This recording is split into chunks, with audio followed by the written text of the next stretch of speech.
Mr. President, we have a national emergency. A nuclear weapon atop a ballistic missile has been launched from a freighter off the coast of the United States. The weapon is not designed to kill Americans, at least not directly and right away.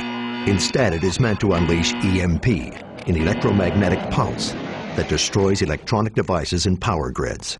As it detonates 300 miles above the United States, the single explosion unleashes electronic waves 1,000,000 times more powerful than any radio signal on Earth. In the United States, nearly all computers fail. Telecommunications end.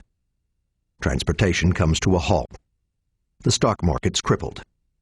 Bank accounts disappear. Federal officials warn EMP could paralyze America, instantly returning our country to a pre-industrial age. And they say we are utterly unprepared for it. And how much of our lives are run on electricity? That's right. Just about everything, right? Yeah, if you think about the effect of an electromagnetic pulse, it would be a devastating impact. Not only would the power grid be out, it would be out for probably months, but every piece of electronics that we use, from pacemakers to phones to cars to gasoline pumps to water pumps, would all be fried. Well, that's about everything, huh? Yeah. William Forstian, an expert in what's called an electromagnetic pulse. An EMP weapon, meaning a small nuclear bomb, detonated above the center of the United States would literally take down the entire power grid of this country. Wow. Plunging us back 300 to 400 years. That is remarkable. The lights are out in a huge and history-making blackout. Some people are without water, and we don't know what's going on. In August 2003, when the power shut off along the east coast of America and Canada, unprecedented chaos broke out. It'll be okay, honey. It'll be all right. Major cities like New York were brought to a standstill. Thousands were trapped in subway tunnels, while road traffic became instantly gridlocked. But things could have been much worse. Vehicles may have been at a standstill, but at least they worked. Mobile phones and police radios weren't affected. Once the power came back on, things quickly returned to normal. An EMP attack would make these events almost seem trivial. They had a commission that put reports out on this years ago that projected 90% of all Americans could be dead within a year after such an attack. What are we doing, or what are we working on to prevent it? Nothing. Not a thing, even though the warning went out for years. Hello, I'm Congressman Roscoe Bartlett. I represent the 6th District of Maryland, and I'm now serving in my 17th year in the Congress.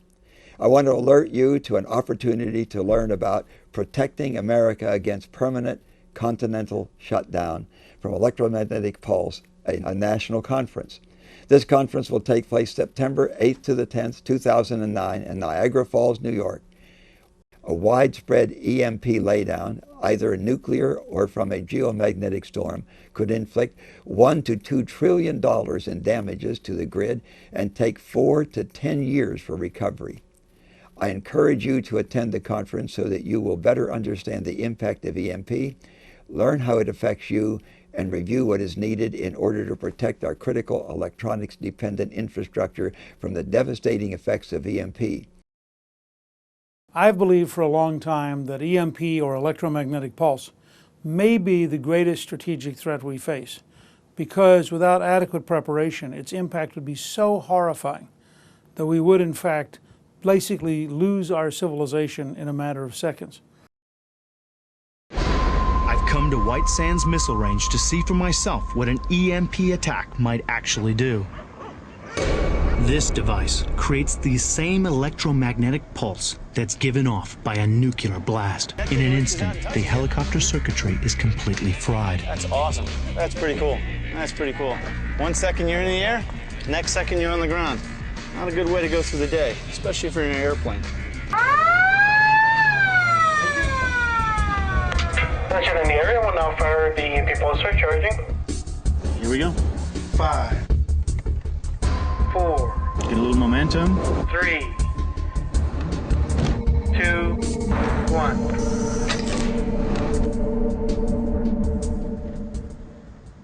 The car is officially dead. I heard the click of the switch. The pulse came through, fried out the electronics as far as the starter switch, but there's still battery power. That's why the windows still work. They run basically very simply. You've got some lights on the dash, but when you try to go to the ignition, nothing really there. It just dies. My name is Henry Schwartz. My company and I have founded Impact America. The threat of EMP is detailed in a report from the Commission to assess the threat to the United States from electromagnetic pulse attack. The Commission, which was established by Congress, characterized EMP as a catastrophic threat to the nation. We have established Impact America for the purpose of sparking a grassroots movement in Western New York and then throughout America to spread awareness and spur action on EMP. What Henry's doing in this conference is drawing attention to the fact that New York State and our entire nation are not yet prepared to face the threat of electromagnetic pulse, EMP. There are a number of things you can do. First of all, during this conference, make sure you learn what Impact America is doing and make sure you learn enough about EMP that you could go on talk radio, or you could write a letter to the editor, or you could go on a blog and communicate your message. I think it's very important to get people to understand now, before there's a disaster, how truly grave the threat is. With your help, that can happen. With Impact America's help, we can provide the leadership, the communications, and the information that can help the American people protect themselves from a truly disastrous threat. Please use this conference as a launching pad to go out and educate the nation on the importance of this topic.